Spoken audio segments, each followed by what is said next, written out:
Bismillahirrahmanirrahim. Assalamualaikum warahmatullahi wabarakatuh.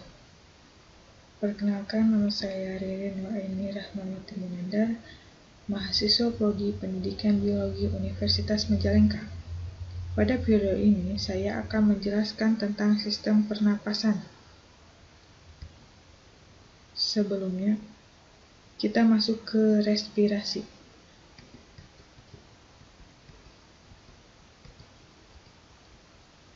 Apa itu respirasi? Respirasi adalah proses pertukaran gas yang terjadi di dalam tubuh makhluk hidup. Ada 3 proses dasar dalam respirasi manusia. Yang pertama, bernapas. Proses inhalasi dan ekhalasi yang melibatkan pertukaran udara antara atmosfer dengan alveolus paru-paru.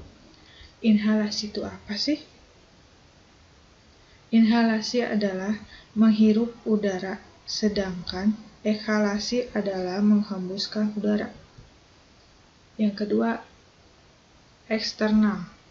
Pertukaran gas antara alveolus paru-paru dengan darah di dalam pembuluh kapiler paru-paru. Yang ketiga, ada internal.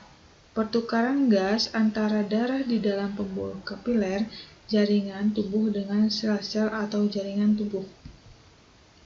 Nah, ini ada organ pernapasan manusia ya. Ada rongga hidung, faring, laring, trakea, bronkus, bronkiolus, alveolus, paru-paru kanan, paru-paru kiri, dan diafragma. Boleh dilihat ya gambarnya. Yang pertama ada hidung. Hidung merupakan organ pernapasan yang langsung berhubungan dengan udara luar. Hidung dilengkapi dengan yang pertama ada rambut hidung untuk menyaring partikel debu atau kotoran yang masuk bersama udara. Yang kedua ada selaput lendir sebagai perangkap benda asing yang masuk terhirup saat bernapas, misalnya debu, virus, dan bakteri. Yang ketiga ada konka, mempunyai banyak kapiler darah yang berfungsi menyamakan suhu udara yang terhirup dari luar dengan suhu tubuh atau menghangatkan udara yang masuk ke paru-paru. Yang kedua ada faring, merupakan organ pernapasan yang terletak di belakang posterior rongga hidung dan rongga mulut dan di atas laring. Boleh dilihat ya gambarnya faring ada. Nah, ya ini ya. Berfungsi sebagai jalur masuk udara dan makanan, ruang resonansi suara, serta tempat tonsil yang berpartisipasi pada reaksi kekebalan tubuh dalam melawan benda asing. Yang ketiga ada laring. Laring merupakan organ pernapasan yang menghubungkan faring dengan trakea. Di dalam laring terdapat epiglotis dan pita suara. Epiglotis berupa katup tulang rawan yang membentuk seperti daun yang dilapisi oleh sel-sel epitel yang berfungsi untuk menutup laring sewaktu menelan makanan atau minuman. Yang keempat ada trakea.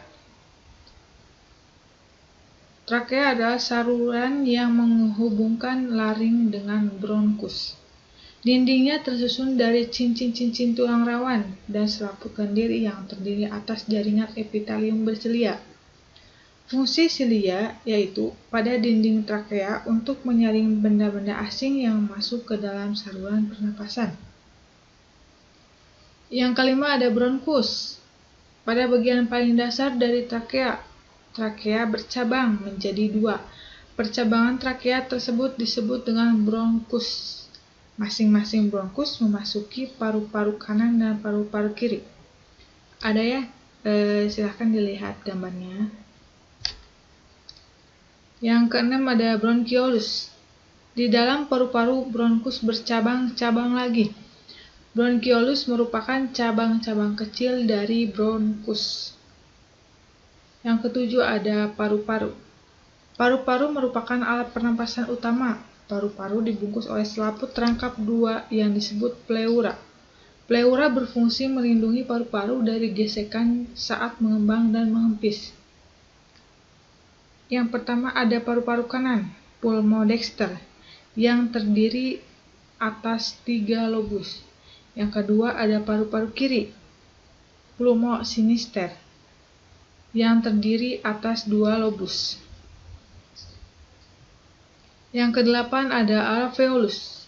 Dinding alveolus berbatasan dengan pembuluh kapiler darah, sehingga gas-gas dalam alveolus dapat dengan mudah mengalami pertukaran dengan gas-gas yang ada di dalam darah. Adanya gelembung-gelembung alveolus memungkinkan pertambahan luas permukaan untuk proses pertukaran gas. Luas permukaan alveolus 100 kali luas permukaan tubuh manusia. Jadi alveolus merupakan gelembung-gelembung ya. Bisa dilihat dari gambar ada alveolus gelembung-gelembungnya. Lanjut ke mekanisme pernapasan manusia. Nah, ketika udara masuk, otot tulang rusuk kontraksi sehingga rongga dada mengembang. Itu ketika udara masuk ya. Yang disebut mekanisme inspirasi. Dan ketika udara keluar, otot tulang rusuk relaksasi sehingga rongga dada mengempis, yaitu mekanisme ekspirasi. Dan ada gangguan pada sistem pernapasan. Yang pertama, influenza. Penyebabnya ada influenza virus.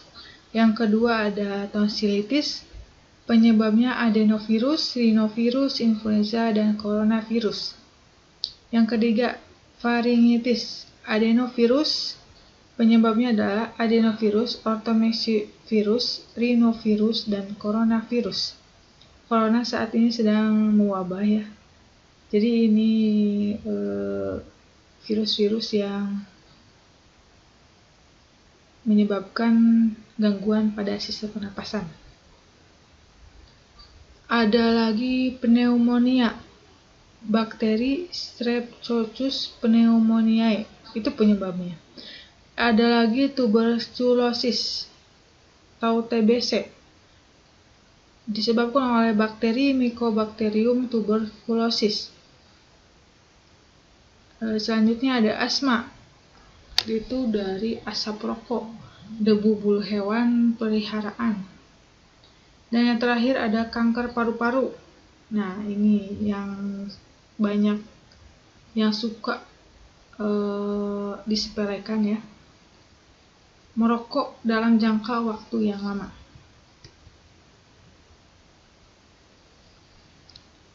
Baik, terima kasih. Sekian yang dapat saya sampaikan. Mohon maaf apabila terdapat kesalahan. Wassalamualaikum warahmatullahi wabarakatuh.